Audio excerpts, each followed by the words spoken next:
So, hi Nol, and welcome to Conway Expert Interview Series.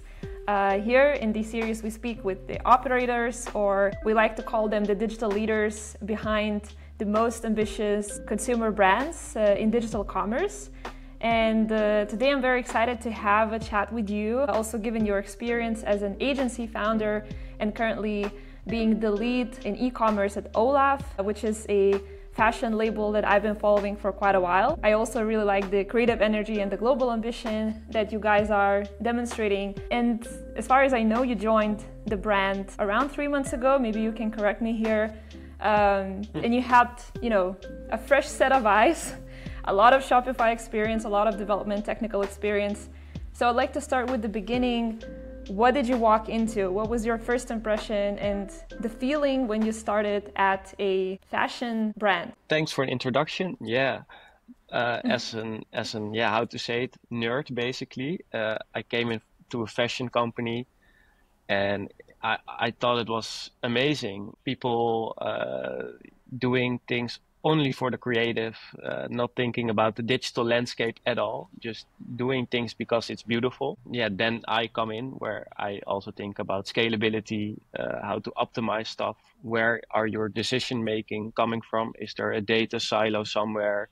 How do we work evenly? Is it agile? I think one of the most funniest examples ever, I came into the company and the yearly calendar was in Figma, which is a design tool, while we also had a project management tool. And I was like, okay, where's the benefit in that? So I learned them a couple of words in the first weeks, like agile or a single source of truth, which I always used in my agency experience to gather information on one place. And that's our starting point for projects, especially larger projects. It's nice to have data gathered at one place. So that was basically my first month, gathering data, putting it on the right place, making sure that everyone knew how to handle the data we were collecting.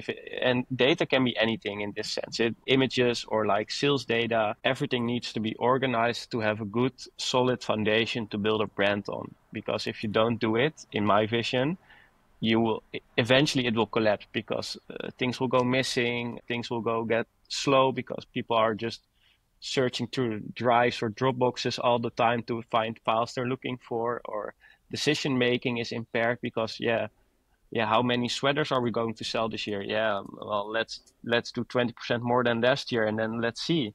Or can we create data foundation to say, oh no, I think we should order 30% more. Or no, the weather is going to be really, really good, so let's order more t-shirts and less sweaters.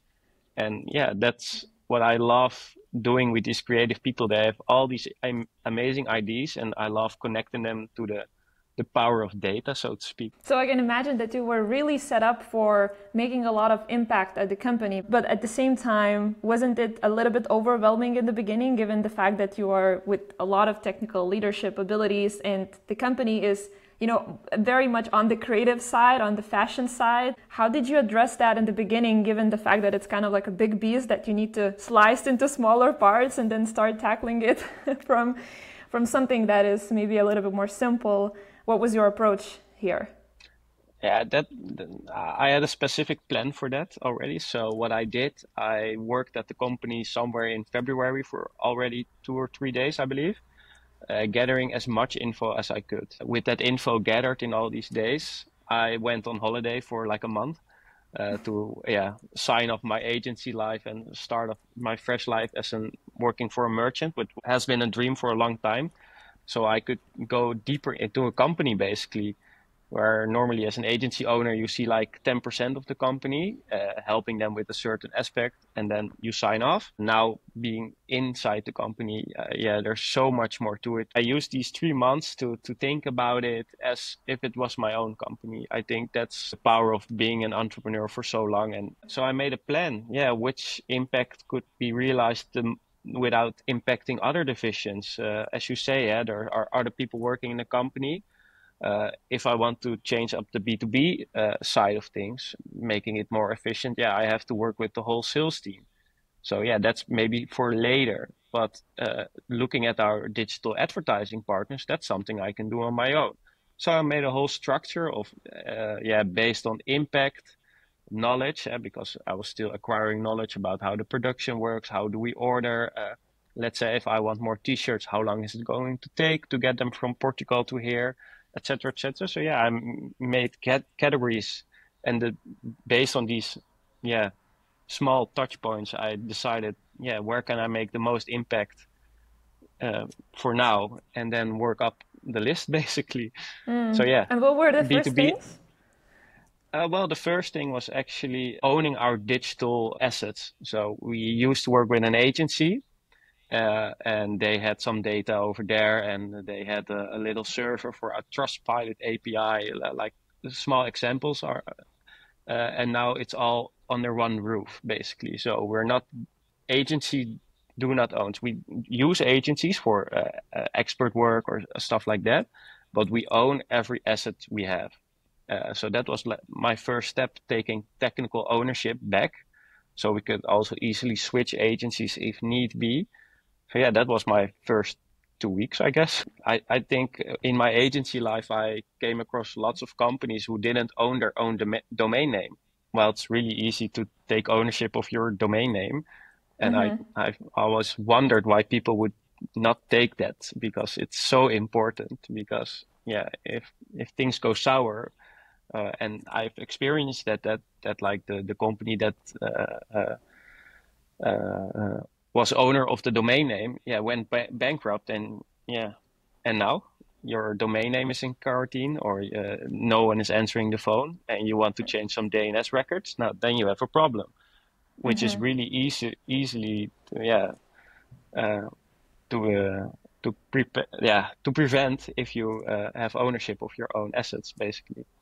And I'm curious also from the company's perspective, what made ÖLÅF decide that they need someone really seasoned to join the team to take ownership of the whole e-commerce branch? What was their main pain point or reasoning behind that? I think ÖLÅF is really open-minded to people who are willing, and that can be in every department. And I think when I met ÖLÅF already 8 years ago, I built his very first Shopify webshop as an agency owner. So yeah, we go back way long, and we always had each other up in high regard. I respected him really as a creative director, as a founder, going through difficult times. Clothing is a pretty difficult business, and he respected me for being the technical person I am, but also willing to talk with the designers and explore other areas around me. He said, "Yeah, Nol, I trust you. If I give you the reins, then I'm pretty sure it will go into a direction that's good for ÖLÅF, because you need to cooperate with other directions to create the ultimate brand, I guess." But given the need for improving the digital experience, what is the main catalyzer for ÖLÅF? Is it growth? Is it growing complexity maybe? Is it, I don't know, technology that wasn't at that time fulfilling its promise? Did they have some kind of a goal, vision, how it should look like in the future after, I don't know, several years? Yeah, so it's not just running a web shop. Technical creeps in every corner of a company, albeit like the merchandising, for example. So if we want to order, we need to make a guess on how much quantities we want to order. And we're not talking about 10 or 20 t-shirts. We're talking about thousands of t-shirts, thousands of items. So decision making, I can improve that by adding a technical thought about it, or supplying data, which wasn't really feasible there. So I'm not only doing the e-commerce, I'm also doing a little bit of data over here, but I'm also, with all the experience I have, I can ask good questions to our paid advertising partner on where they should be focusing on, or what info I want from them to get them doing a proactive job for us.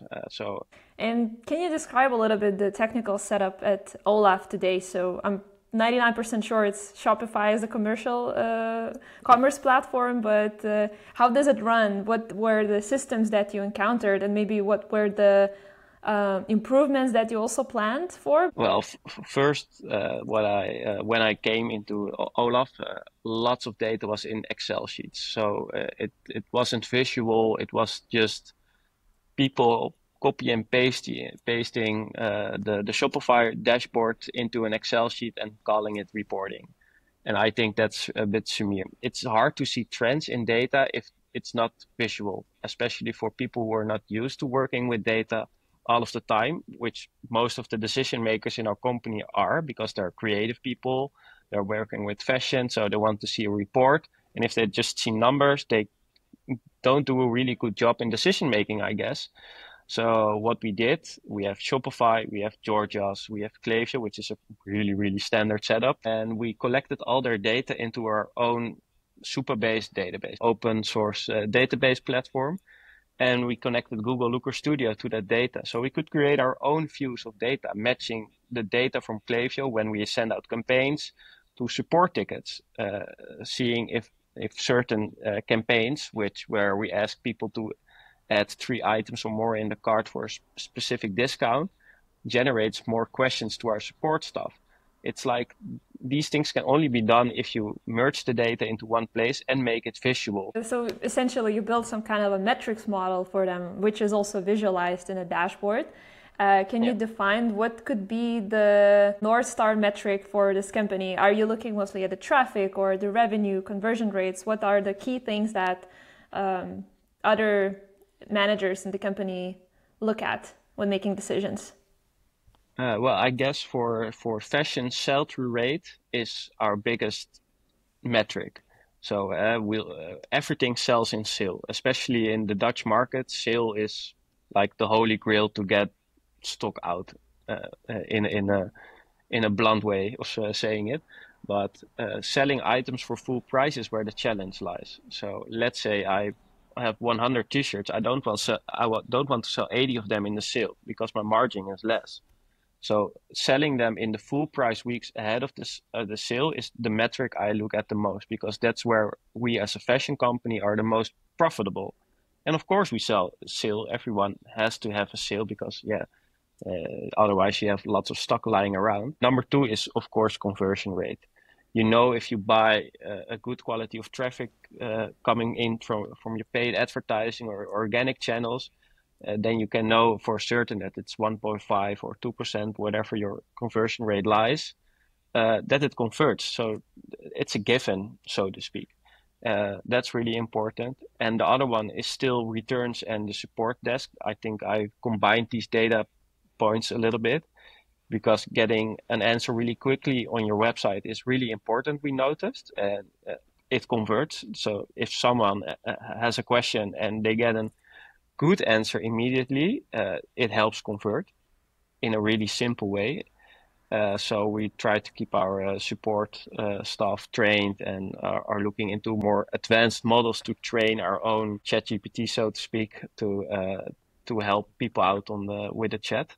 So yeah, I think that are my main 3 goals. And I'm curious, how do you define what to build next or what to improve in digital experience? So you mentioned these metrics, and I believe that, for example, NPS or customer support experience is one thing that you could focus on, like improving this specific metric. Do you define the backlog in this way for new developments, or is it also, because I can also see how it can be challenging when also trying to implement the creative vision with also the metrics and what they tell us about what is important for the customers.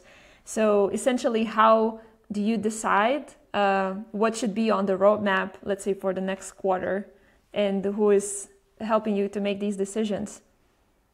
Well, I'm always discussing everything with ÖLÅF, but I get lots of freedom basically. But let's say, okay, I want to improve our net promoter score, the NPS where we talked about. Then the first thing is to look at our current state. Okay, are we entering within 4 hours or are we entering within 8 hours? What's the benchmark in that? Now, Georgia provides us with a little bit of insights on what other brands are doing. And then it's diving deeper. Okay, let's call people with complaints. I try to take that approach really hands-on. So I call 20 people which had a ticket open, and okay, how was your experience, what can we do better. Going personal on that level, yeah, it takes a little bit of time, but it gets so much more relevant data than just a questionnaire. And I believe in that personal approach for this Qualitative approach particular as product. well. Yeah, Yeah. for this problem, instead of just, oh, here's a questionnaire. How did you like our support? Rate us from 1 to 10. I think that data is good, but I think the personal approach is giving better data. So yeah, we discovered like that the returns number on our returns form was actually a little bit hidden with all in a line with all other numbers. So yeah, that was a really easy fix, which I may not have been able to identify, which and was not also an option for a questionnaire. And besides that, do you also do any other kind of user testing for the general website experience? Maybe run some tests or Hotjar or looking at the sessions. Yeah, so we have. I love the rage clicks in Microsoft Clarity, what we use for this particular kind of data.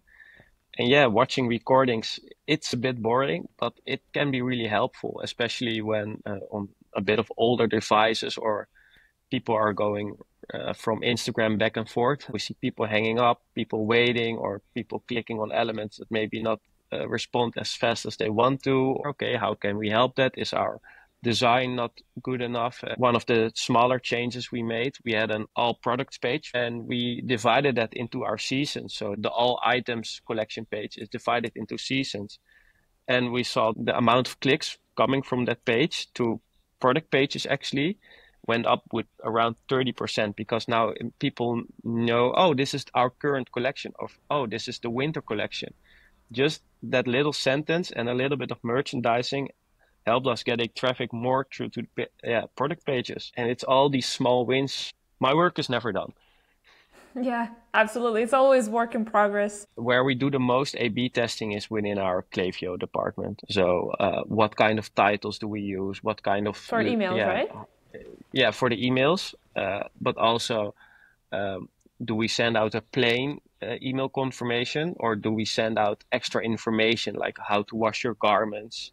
I've noticed that lots of people don't pay attention to the emails after a purchase, but I think that's where you create a loyal customer instead of a customer. So I'm really focusing on that and tracking that also, just so not just put washing instructions for your garments up there, but also test it, call people, check out what other brands are doing. So actually, after sales is a moment in the shopping journey that many brands often don't take fully seriously or miss out on that opportunity. And I also wanted to take our conversation towards a slightly different direction, knowing that ÖLÅF, it's a creative brand, it's a fashion brand. Sometimes balancing the creative vision and also technical vision can end up in situations when you need to have a longer conversation. What has been your experience with that so far? How do you deal with creative ideas and also sometimes making they can happen or cannot happen? Yeah, for example, it's a proven that if we put up more information on our product pages, that it sells better. Because when people are in a doubt, giving information can help. With a high fashion website as ours, the balance needs to be there. So I have to provide information whilst also maintaining a clean aesthetic website. And that's where the discussion comes in with my head of creative. On how to approach these. Are we putting it behind a banner, or are we sending it within the box as an printed paper on how to treat your garments, especially if you buy our woven or wool garments. So yeah, that are interesting topics, which I not always win, because maintaining a brand as ÖLÅF with its fashion aesthetic is a challenge on its own. I cannot create a next Amazon website or implement every trick that every CRO expert tells me, because we get a really hideous website probably. Maintaining balance is it's all about there, which we can A/B test of course as well. So in terms of the tone of voicing, we used to have a really editorial tone of voice, and now we're experimenting a little bit with a more conversion style tone of voicing. It's maybe not the most beautiful or most aesthetic way, but the more conversion style texts are working like 50% better. And you also mentioned in the previous conversation we had that you don't like having a big team to coordinate, that you're maybe better performing as an individual. But do you still have an agency or development team somewhere that helps you in carrying out the projects? Yeah, so I currently have one person in my team, which is, it used to be a team of four before I came in. But what you already said, I believe in expertise, and our advertising agency is one of them. They only serve clients within the fashion branch.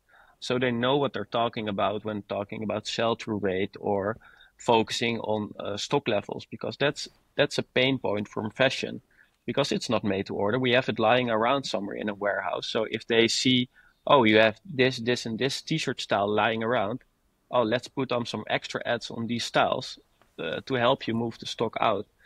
So that's where I choose my partners from. And the same goes with all the new updates from Shopify. Yeah, I still talk to partners about it and learn things. I work with two agencies, one for Klaviyo. They are doing a flow optimization at this point. And we're also discussing a partnership with a Snapchat agency to see how that will work out. Because if I need to learn Snapchat from the ground up, that's not doable for me. But it's more of my job, I guess, to see where, yeah, chances lie, where the wins is. Let's say TikTok shopping is coming this winter. Okay, I can find it out myself, or I can go to my old agency, which probably have just as much TikTok experience as I have, or I find this new TikTok agency around the block that's fully focused on TikTok. And you also mentioned that when you joined the company that you also took some ownership off of agencies back to the company, such as, for example, DNS settings for the site. Yeah. Do you have some kind of like a rule of thumb on how you work with agencies? Would you like to keep managing yourself, and would you like to delegate? Yeah, it comes down to my team basically. So I know what my team is capable of and where my strongest points are. And I think the best thing an e-commerce manager can do is identify himself or herself and see what you need to be the complete manager that e-commerce asks for you, because it's a really fully fledged job. I'm talking B2B the other day, then talking after sales the other day, then talking marketing events the next day. You need to be a little bit broad within your knowledge, so you cannot be an expert in everything. Identify yourself, find the agencies that fill up that gap basically, and find a partner that's familiar within your branch, because paid advertising for garden furniture is probably a bit different, I'm pretty sure, than paid advertising for fashion. Yeah, focus on the quality in that, and I think you're good to go. So also some marketing, such as paid advertising, is under your direction, or is it more marketing teams? No, the paid advertising is under the e-commerce roof. I'm working really close with our marketing department. They are more focusing on events we're doing. Let's say we have a pop-up at Lowlands this year coming up. Yeah, that's not for me. That's like really offline, and that's not where my strength lies.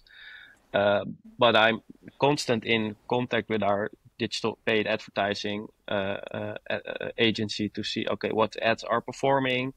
I'll set up a new set of ads for them, or they create them based on my feedback. I'll show them to our marketing department. She's sitting next to me, so that's a really short line. And then we put up a new set of advertisements. I mean, the good weather is coming up, so yeah, we're taking down all the ads with the jackets, with the zips, etc., etc. We're putting up advertisements of t-shirts and our shirts. Mm-hmm.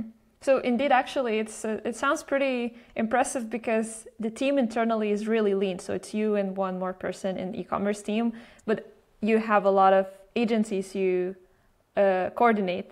I also noticed that it's paying off because I checked the traffic growth of ÖLÅF, and it seems to be that year by year growth has been over 60% of traffic. Have you experienced any pressure coming off of that growth?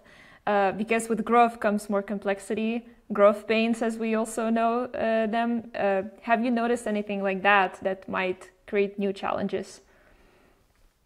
Yeah, most definitely. So we had we had an old connector between our warehouse and our web shop, and people were ordering, and the connector wasn't sending the events back soon enough. So people were buying stock that was actually sold already, which happens quite a lot in the last sale before I came. So yeah, it was one of my first priorities to get that up and running better for our next sale, which is coming up in a month for all those who want to know. But yeah, these are the pain points which you don't experience at a certain level, but when you get like tens of thousands of visitors more in one day, yeah, then you experience these problems. And do you have some kind of logic for how to tackle these growth issues? Because of course, company, if it's successful, it will grow even more. So how do you prepare for a bigger scale in the future? Choosing my tech partners, I do not want to be the first to try it, basically. So I'm choosing proven methods like Shopify, that the system has proven itself really good. Why move away from that? The same goes for Klaviyo or Georgia's. And of course, there's Voyado and other platforms out there, which maybe are a little bit better. Maybe they are not, probably are not, in my opinion. And the same goes with the logic behind it. Stay away from custom connectors. Make it as agile, as simple, as Shopify would call it, composable as possible. And then you're always good to go. And I think then composable is the word best describing it. Make sure that it's not one horse you're betting on, but you have different pieces that connect seamlessly together, which are tech partners of each other. Let's say Klaviyo and Shopify. So there's more insight to them than choosing an, so to speak, third-party mail provider. We're, in that sense of terms, a standard company. We're not selling configurable cars or difficult products. We're selling fashion. Lots of it, but it's a simple product. Yeah. So it actually really aligns with also the philosophy that we have at Conway. We say that when you are small, especially if you're not like enterprise level company, it's better to first buy software instead of building it yourself. When you're very big and you have really complex processes, perhaps it makes more sense to customize or build your own stuff, but not right in the beginning. And I think this is a mistake many brands make. So inventing a bicycle is something to avoid, and I'm happy you agree with that too. You were an agency founder, and now you came to the client side. Has there been any learnings or any new discoveries for you coming to the different side of this? Yeah, as an agency owner, I maybe lacked a little bit of respect for the tempo of decision making from my clients. Now I'm in a client position, knowing that there's always more under the water. Let's say, for example, yeah, but why don't you sell more t-shirts? Yeah, but I have to order them like 8 months ago. So it's not as simple as it looks for most businesses. And yeah, as an agency owner and selling your time, basically, you want to go fast and flexible. But that's not always the case for companies. I have way more respect for that. And that was maybe my biggest learning. Every agency owner in this service industry should do for at least a year to see what challenges lies in actually selling goods with warehouses, with other people, with working with PostNL daily is already a hassle. So could recommend it to everyone. And just the last question, because in this series we also ask digital leaders on how they play the game of e-commerce. Maybe you can give a tip or two for fellow digital leaders in e-commerce. Identify where you're good. As an agency owner, we started out, we're like really broad, doing websites for the province to web shops to this digital agency websites. We did it all. Once we started focusing and our first focus became jewelry, my agency started to take off because we had a focus. We were known in that niche. And for a merchant, being a head of e-commerce at another company, always take in the measure of impact, how difficult it is to reach that certain level of impact. So, for example, B2B is a whole process to change that, whilst changing the way we show ads or doing different imagery on our ads has also a really big impact, but not as much as an effort. Yeah, take that into consideration and your roadmap will play out on itself. So kind of like starting with also lowest hanging fruits that bring the biggest impact, and then also building your way towards bigger transformations, such as, for example, launching B2B, which is actually a huge project that might seem small in the beginning. Yeah, you should say, yeah, turn on Shopify B2B and then we're good to go. And maybe in the ascension, it's like simple as that, but believe me, it's not as simple as that. Okay, so thank you very much, Nol, for pulling back the curtain on how ÖLÅF works behind the scenes. It was a big pleasure to talk to you. And I wish you all the best in the future challenges or opportunities. Yeah, likewise. Thanks.